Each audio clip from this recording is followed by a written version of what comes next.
छोटे से गांव में मोहन और उसकी पत्नी गीता अपने बच्चों और मोहन के माता-पिता के साथ रहते थे। घर में सभी लोग मिलजुल कर रहते थे, लेकिन समय के साथ मोहन और गीता को लगने लगा कि उनके सास-ससुर के साथ रहने से उनकी जिम्मेदारियां बढ़ गई हैं। उन्हें ऐसा महसूस हुआ कि अगर सास-ससुर अलग हो जाएं, तो वे अपनी जिंदगी को अधिक सुखी और आरामदायक बना सकते हैं। मोहन और गीता ने एक दिन सास-ससुर से कहा, आपकी उम्र हो गई है और आपको आराम की जरूरत है।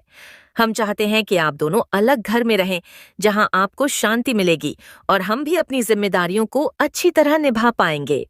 सास-ससुर ने यह सुनकर भारी मन से उनकी बात मान ली और गांव के किनारे एक छोटे से घर में रहने लगे।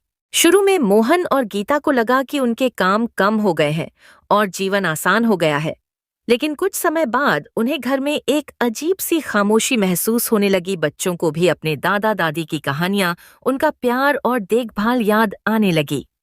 घर का माहौल बेजान और उदास हो गया।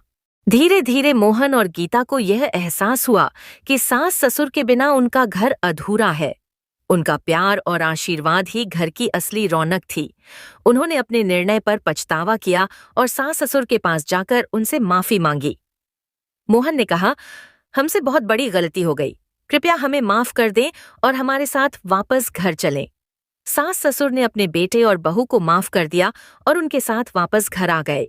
परिवार फिर से एक साथ हो गया और घर में पहले जैसी खुशहाली और सुकून लौट आया।